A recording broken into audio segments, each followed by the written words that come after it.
Halo teman-teman, hindarilah judi dan semua bentuk judi termasuk judi online, sebab judi hanya akan membawa sengsara dan derita.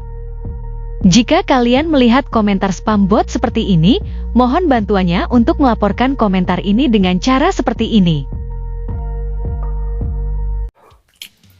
Assalamualaikum warahmatullahi wabarakatuh. Masih bareng saya Dewa di Rio Riasport Channel. Oke, apa kabar kalian semua? Semoga saja selalu sehat walafiat dan semoga saja selalu tambah banyak rezekinya. Yang sakit semoga saja diangkat penyakitnya, yang lagi susah semoga saja diangkat kesusahannya dan dipermudah segala urusannya, dan juga yang lagi masa-masa sulit mencari rezeki ya, mudah-mudahan saja dibukakan semua pintu rezekinya. Amin ya rabbal alamin. Oke, kita udah kelar nih ya FIFA Match Day.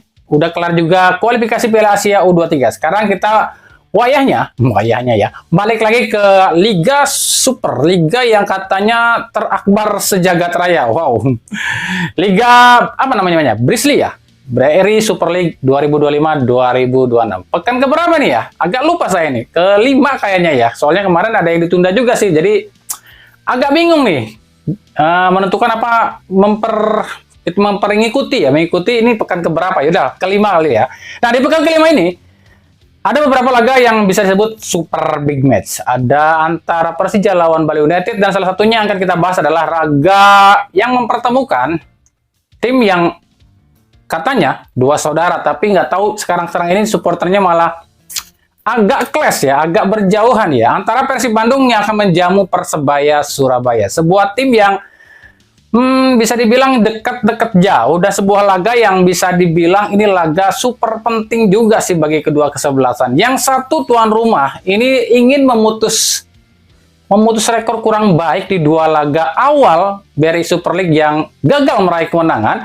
Sementara tim tamunya, tim Bajul Ijo ini lagi semangat-semangatnya nih, karena kemarin di laga terakhir sebelum ditunda mampu menghancurkan ataupun menumbangkan tim kuat lain Bali United dengan skor telak 5-2. Nah, kita akan coba cari tahu nih bagaimana sih persiapan kedua tim ini, ada pemain baru yang siapa aja yang masuk kedua tim ini, dan ada pemain siapa saja yang akan ditampilkan atau yang kemungkinan akan absen di laga kali ini, dan bagaimana juga intrik-intrik yang menyelimuti laga kali ini. Semuanya kita akan coba bahas satu persatu di prediksi pertandingan laga kali ini. Tapi seperti biasa ya, sebelum kita bedah apa yang akan menjadi andalan kedua pelatih di kedua kesebelasan di laga ini, saya tetap mohon dukungannya untuk channel ini agar terus berkembang dan bisa memberikan berita-berita informatif yang tentunya semoga saja bermanfaat untuk kita semua. Caranya masih sama, cukup dengan klik subscribe. Bagi yang belum subscribe, aktifkan juga notifikasi loncengnya, like, share, dan juga komen. Dan inilah jelang laga pekan kelima antara Persib Bandung lawan Persebaya Surabaya.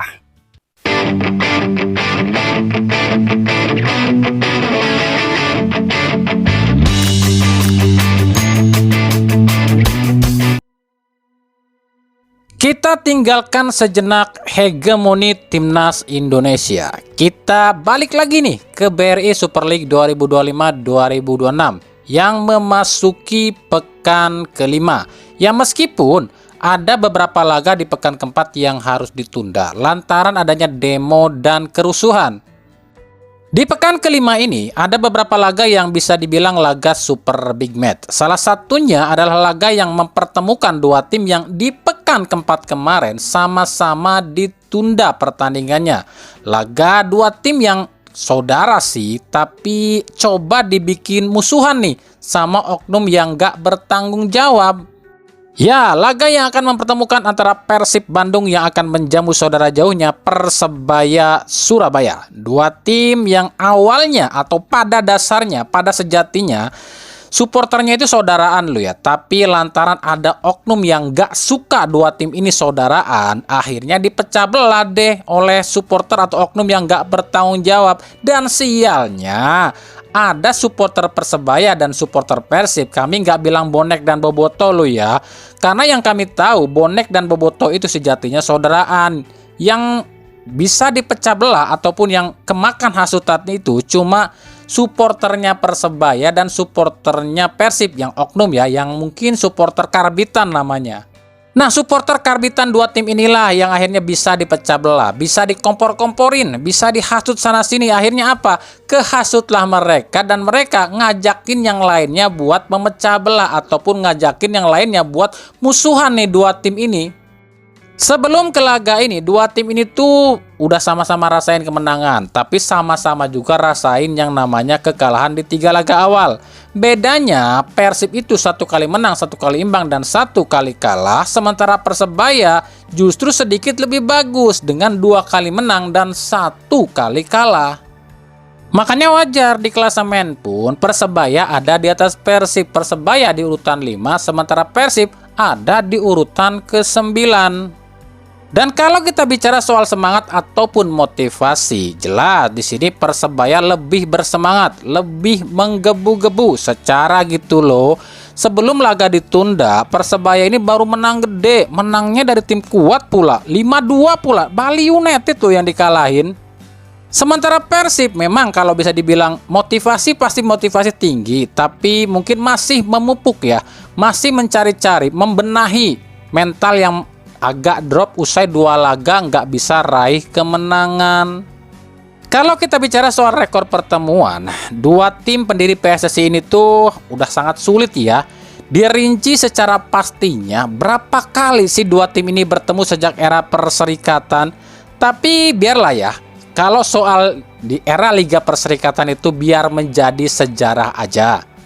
Kita hitungnya dari era Liga Indonesia yang diakui resmi sama FIFA di tahun 1994.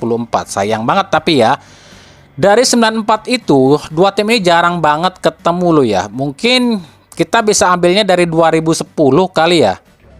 Kalau dari 2010, 2 tim ini tuh udah bertemu sebanyak 19 kali di kompetisi resmi loh ya. Dengan rincian 9 kali dimenangkan sama Persib, 5 kali dimenangkan sama Persebaya, dan 4 sisanya berakhir imbang.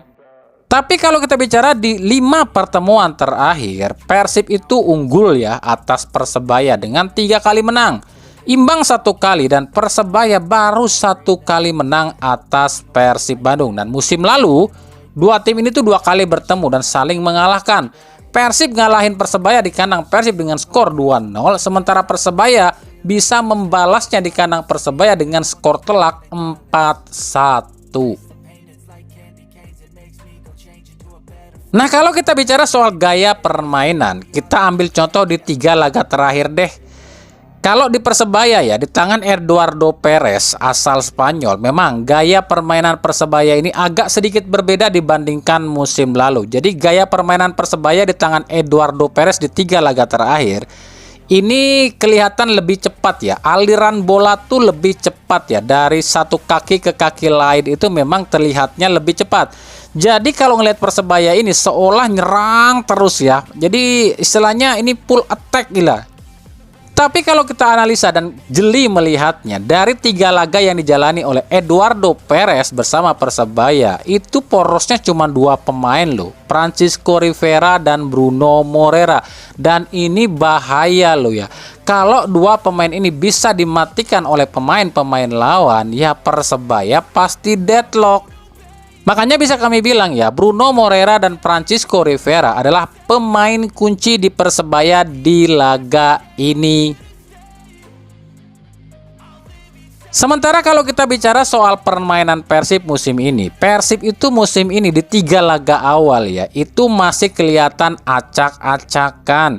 Karena ya kita tahu lah, Persib bongkar banyak pemain ya, jadi butuh waktu yang cukup lama untuk adaptasi dan membuat sebuah chemistry yang bagus. Jadi kalau bisa dibilang siapa pemain kunci di Persib Bandung, ya sejauh ini sih belum ada satupun pemain Persib yang menonjol. Nah, datangnya seorang Tom Haye, Eliano Render, dan juga Andre Jung serta Federico Barba ini akan menarik nih. Apakah kehadiran 4 pemain baru ini akan membuat permainan Persib sedikit lebih berbeda? Ya paling juga kalau misalnya Persebaya ingin mewaspadai pemain Persib, satu pemain yang harus diwaspadai oleh pemain Persebaya adalah Beckham Putra. Ini pemain sebenarnya kecil ya, tapi bocah ini tuh seolah-olah jadi apa ya? Jadi nyawa ataupun jadi jimat tersendiri bagi Persib. Nah, di kubu Persebaya, menjelang lawan Persib di pekan kelima ini, pelatih Persebaya Eduardo Perez asal Spanyol mengaku sudah mengamati seperti apa Persib itu, bagaimana Persib ini bermain, siapa pemain-pemain kunci Persib, dan juga bagaimana kedalaman skuad Persib. Dan menurut Edu Perez, Persib itu adalah tim yang kuat, yang dipenuhi bintang-bintang, yang dipenuhi pemain-pemain timnas. Dan tim ini kalau menurut Edu Perez bukan tim kaleng-kaleng lo ya. Tapi justru ini menjadi salah satu titik kelemahan Persib menurut Edu Perez. Kenapa demikian? Sebab dengan banyaknya pemain-pemain bintang dan pemain-pemain timnas yang ada di Persib, ini rasa egoisme di kubu Persib ini semakin tinggi. Seolah-olah para pemain Persib ini ingin menunjukkan kebolehan ataupun kelebihan masing-masing sehingga belum ada terbentuk kerjasamanya. Itu kata Edu Perez. Dan menurut hasil pengamatan Edu Perez di 3 laga yang dijalani Persib itu seorang main sendiri-sendiri loh ya. Belum ada tik-tektokan yang bagus, belum ada chemistry yang bagus. Dan ini membuat Persebaya itu agak sedikit di atas angin ya. Dan Edu Perez ini sangat pede bisa menghadapi Persib Bandung meskipun main di kandang Persib Bandung. Apalagi berkaca pada statistik dan rekor di mana Persib itu selalu kesulitan mengalahkan Bali United. Ya sama sih, Persebaya juga selalu kesulitan kalahkan Bali United. Tapi musim ini Persebaya mampu mengalahkan Bali United yang sulit dikalahkan oleh Persib. Yang artinya jika Bali United saja yang sulit dikalahkan oleh Persib mampu dikalahkan oleh Persebaya, ya gimana dengan Persib, pasti bisa lah dikalahin. Di laga ini sendiri ada beberapa pemain dari Persebaya yang diragukan untuk tampil ya. Yang 2 itu karena cedera atau mungkin karena masa pemulihan ya, seperti Koko Ari dan juga Rahmat Irianto, ini mantan pemain Persib ya. Yang ketiga adalah Tony Firmansyah yang baru balik dari timnas U23. Tapi nggak tahu juga nih apakah 3 pemain ini akan dibawa ke Bandung atau enggak nih. Tapi untungnya aja 10 pemain asing Persebaya ini fit semua loh ya. Nggak ada yang cedera. Tapi memang nggak bakalan 10-10-nya dibawa ke Bandung. Karena kan regulasinya cuma 9 yang boleh dipakai dalam 1 kali pertandingan. Jadi bahkan kami akan ada 1 yang dikorbankan. Mungkin antara Leo Lelis ataupun Mihailo Perovic, atau mungkin yang baru nih Diego Marusio nih yang nggak akan dibawa ke Bandung nih. Kenapa kami belum tahu? Karena berita ini kami buat pada Selasa malam ya, atau Rabu malam lah gitu ya.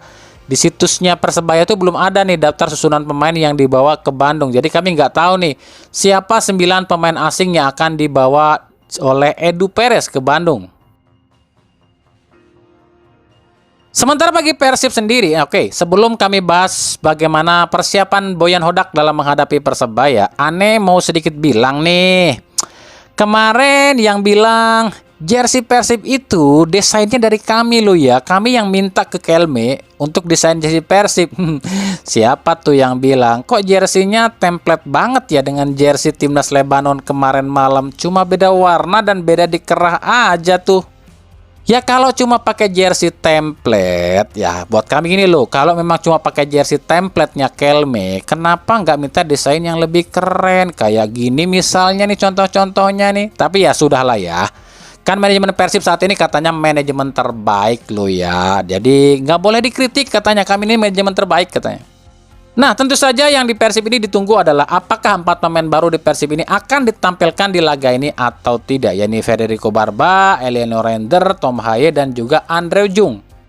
Kalau prediksi kami sih tetap ditampilkan, tetap dibawa, tapi mungkin ditampilkannya di babak kedua kali ya, karena melihat kondisi pemain ini sendiri seperti Andre Jung dan juga Federico Barba ini mungkin belum 100% bisa adaptasi dengan skuad Persib, masih jet lag kali ya. Sementara Tom Haye dan Eliano ini kan baru saja memperkuat timnas Indonesia. Nah kemarin banyak yang tanya nih, Bang itu gimana menurut abang? Andre Jung ini bakalan gacor nggak nih di Persib? Kalau ini aneh belum tahu lo ya, sebab dia ini pertama kali main di Indonesia dan sebelumnya main di Liga Yunani lo ya, yang kultur sepak bolanya beda 180 derajat deh dengan Indonesia. Cuma kalau buat kami gini loh, kenapa si Hodak ini ambil Andre Jung? Karena memang tipikal Andre Jung ini beda dengan Uliam Baros ataupun Ramon Tanque ya. Karena kita tahu lah ya, Ramon Tanque dan Uliam Baros ini tipikal pekerja ya. Nyari bola, melebar ke sisi kiri dan kanan. Sementara Andre Jung ini tipikalnya memang murni nomor 9 ya. Striker murni yang tugasnya cuma ngejedok di depan, ngejedok di harap, ngan ukur cina titah nyetak gol doang. Nah kemarin di media sosial banyak beredar nih, katanya Hodak di laga ini akan pasang 3 striker sekaligus, ini William Barros, lalu Andre Ujung dan juga Ramon Tanque. Kalau pendapat kami pribadi sih itu suatu hal yang agak nggak mungkin ya dilakukan. Kenapa demikian? Pertama, itu kan jatahnya di lapangan cuma 7 pemain asing loh ya. Kalau 3 pemain udah di depan, ini belakang sama tengah nggak kebagian. Coba deh kita hitung. Andai Adam Zibek main, ditambah Julio Cesar dan Patricio Matricardi, udah berapa? Udah 3 ya. Oke lah, Frans Putos nggak main lah ya. Di situ ada Federico Barba, udah 4 ya. Ditambah Luciano Goycochea, ada 5. Ditambah William Marsilio, udah 6. Berarti 1 doang dong di depan. Si Ramon Tanque atau William Barros doang dong. Nggak mungkin dong 3-3-nya. Yang kedua, dalam pikiran seorang pelatih, punya 3 striker, nggak mungkin dipasang 3-3-nya loh ya. Kenapa demikian? Karena namanya pemain bola itu pasti staminanya akan ada yang turun. Kalau 3-3-nya dipasang dari babak pertama, mati babak kedua nggak ada gantinya. Bagaimana dengan sisi skuad? Sebenarnya sih sisi skuad Persib aman sih ya di laga ini. Pemain-pemain yang cedera pun kemungkinan udah hampir pulih 100%. Pemain-pemain yang dari timnas pun kemungkinan ya hari Jumat besok ini udah kumpul semua ya. Meskipun kemungkinan nggak akan semua dipakai juga sih. Jadi dengan kondisi seperti ini, maka kemungkinan inilah pemain-pemain yang akan ditampilkan di kedua kesebelasan. Di kubu Persib, ini prediksi lu ya. Prediksi kami kiper itu tetap Teja Paku Alam. Duet center back itu masih Julio Cesar dan Patricio Matricardi. Nah, back kiri kemungkinan Frans Putos ini belum bisa tampil ya karena habis di timnas Irak ya. Kemungkinan akan ditempati oleh Rezaldi Hehanusa. Sementara bek kanan, hilangnya Hen-Hen dan Kakang juga baru balik dari timnas, kemungkinan akan diisi oleh Dewangga atau mungkin Federico Barba kali. Duet lini tengah ini masih sama sih, Makhluk tetap akan tampil mendampingi Luciano Goycochea. Sisi sayap pun kemungkinan masih sama ya, Beckham Putra dan juga Sadil Ramdhani. Sementara ujung tombak ya kalau di laga ini kemungkinan akan memasang Ramon Tanque yang akan ditopang oleh William Marsilio. Sementara di kubu Persebaya, kiper itu masih Hernando Ari. Duet center back pun masih sama, Dimedimov dan Risto Mitrevski. Back kiri Dejan Tumbas, nah back kanan ini Arif Catur. Nah, lini tengah ini Milos Rajkovic. Ini kemungkinan nggak akan ditemani sama Tony Firmansyah karena Tony Firmansyah baru pulang dari timnas kali ya. Mungkin akan ditempati oleh Sadidu Putra kali ya sebagai slot U23. Sisi sayap masih sama Malik Rizaldi dan juga Bruno Moreira. Sementara ujung tombak ini masih bingung nih apakah Mihailo Verovic ataupun Diego Marusio nih. Tapi tetap yang menopang adalah Francisco Rivera. Laga Persib Bandung lawan Persebaya Surabaya ini kemungkinan atau rencananya ya akan disiarkan secara langsung di Indosiar pada Jumat 12 September 2025 mulai pukul 15.30 waktu Indonesia Barat atau setengah 4 sore dari Stadion GBLA Bandung. Oke, itu tadi ya sedikit kisi-kisi ataupun sedikit ulasan sebelum laga pekan kelima Super Big Match antara Persib Bandung lawan Persebaya Surabaya. Oke, sorry ya kalau suara saya masih kayak gini karena masih dalam masa pemulihan ya, agak serak-serak gimana suaranya gitu juga. Agak belibet ngomongnya karena ya malum lah ya, kita kondisi juga capek juga ya. Tapi ya semoga saja ini nggak terlalu mengganggu apa yang bisa kalian saksikan dan nikmati di channel ini. Nah, untuk bagaimana jalannya laga kali ini, seperti biasa kita akan coba bedah sama-sama. Kita kulik sama-sama di fakta di balik laga usai laga ini ya. Makanya jangan kemana-mana ya. Stay tune terus di channel ini. Makasih ya yang udah menyaksikan video ini dan mengunjungi channel ini. Kritik dan saran selalu kami nantikan di kolom komentar atau di media sosial kami yang ada di bawah ini. Oke, sampai jumpa di video-video kami selanjutnya. Dan salam Rio Riasbot. Wassalamualaikum warahmatullahi wabarakatuh.